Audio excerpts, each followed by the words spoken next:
खुलुमबाय गोजोन मोनाबिलिनि बयनिसिमबो गाहाम हामलायथि बावहरबाय नोंथांमोननि थाखाय आङो सानसेनि माखासे गोनां खौरांफोर लानानै फैलायबाय नोंथांमोना अननानै रादाबखौ जोबजासिम खोनासंलांदो। दिनै सानसेनि माखासे गोनां खौरांफ्रानो जादों बिटिसि बिसायख'थियाव बिपिएफ हानजाया गासै मोन 28 मासि देरहानो हानानै मेजरिटि मोननो हाबाय। दिनै मोनाबिलियाव हाग्रामा महिलारि बिथाङा खौरां मेलाव फैगोन होनना खौरां मोननाय जादों। बिटिसि बिसायख'थियाव इउपिपिएल दोलोआ गाज्रि जेननायखौ आंबो सोमोनांदों होनना रबिराम नार्जारिया खौरांगिरिफोरनि सोंथियाव फोरमायथिदों। दोलोआ आं बेखौनो आसरित मोनदों माने एफा गिदिर मोनसे सुक्तिनि गेजेरजों बिथांमोनहा खमथाव फैदोंमोन। खमसे खम बिथांमोनहा 15 बोसोरसिमहालागै मोनसे स्किम लानानै खामानि मावनायनि दरखार दङमोन।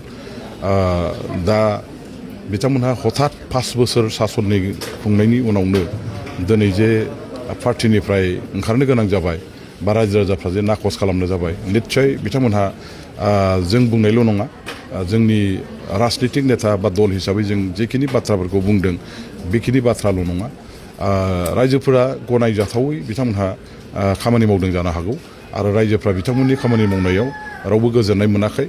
फेलें जादों बिथांमोनहा सरकार सालायनायाव पलिसिनि अभाब जादों डेभेलपमेन्टनि खामानि मावनो हायाखै बिटिसिनि रक्षनाबेक्षननि खामानि मावनो हायाखै बिटिसिखौ स्ट्रेंथेन खालामनायनि थाखाय बिथांमोनहा खामानि मावनो हायाखै एकर्डखौ लानानै बर' रायजो राजाफ्रा गोजोननाय गैया बिटिसिबासि रायजो राजाफ्रा गोजोननाय गैया बेफोर गासैबो बाथ्राया नैबे बिसायख'थियाव बेरखांदों। आरो बेजों मोनसे खोथाया बे जे बिटिसिनि क्षमता बिटिसिनि मर्यादा बिटिसिनि 6 सिडुलनि जेखिनि स्टेटास बे गासैबो दिनैहाय लोरबां थोरबां जादों।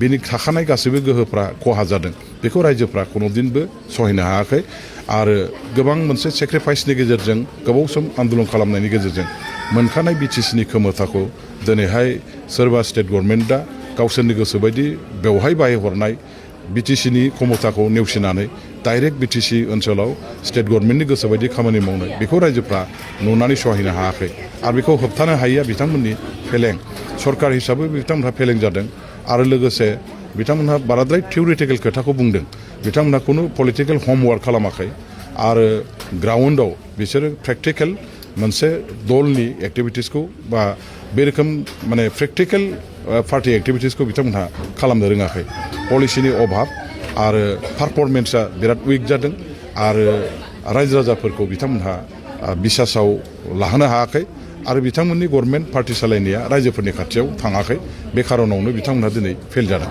गोदान सरकार दा बेखौ आं एक्जाक्टलि माब्ला लागोन बेखौ बुंनो हाया जोङो पार्टियाव बेखौ रायलायगोन दिनैसोनि गेजेरावनो पार्टियाव मोनसे रायलायनानै थिरांथा लागोन आरो बे मथे उननि हाबाफारिखौ जोङो फोसावगोन।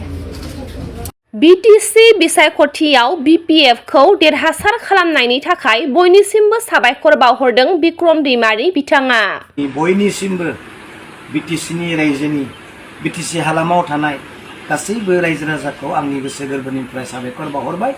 नोंथांमोननि अननाय नोंथांमोननि हेफाजाब नोंथांमोननि रायजोखौ हेफाजाब होनायनि गेजेरजों दिनै हाग्रामा महिलारि बिथांखौ मोजां मोननानै बिपिएफ दलखौ मोजां मोननानै नोंथांमोना दिनै बिपिएफनि केन्डिडेट बिजाथिफोरखौ हेफाजाब खालामबाय बिनि थाखाय हाजार हाजार रायजोखौ जों दिनै साबायखर बावदों। नोंथांमोननि अननाय हेफाजाबनि गेजेरजोंसो दिनै हाग्रामा महिलारिनि पार्टि अर्थात नांगोल पार्टिनि बिजाथिफोरा देरहानायखौ मोननो हादों। दिनै जोङो राजनितिकआव थानानै सोरखौबा दुसिनाय सोरखौबा बुंनाय सोरखौबा समाल'सना खालामनाय बिजाथिफोरखौ जों सोंखारिलायनाय बिब्दि जाबाय बे गासैनि थाखाय जोङो बयनियावसिमबो जों निमाहा बिदों आरो बिब्दिया जायो आरो भगबाना इसोरा जोंखौ अनबाय बे अननायनि थाखायनो जों मोजां मोजां दिनै जोङो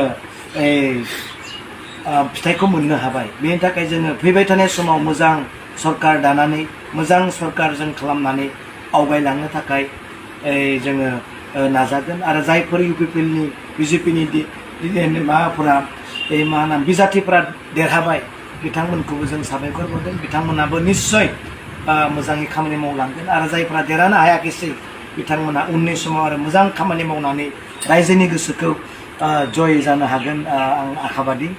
दा गासैनिसिमबो आं निमाहा बिनानै बयबो रायजोखौ दिनै हाग्रामा महिलारिनि गभर्नमेन्टआव हेफाजाब खालामनो थाखाय जों खावलायबाय आरो जोङो रायजोनि जानानै खामानि मावनो थाखाय जों आवगायलांगोन। Thank you.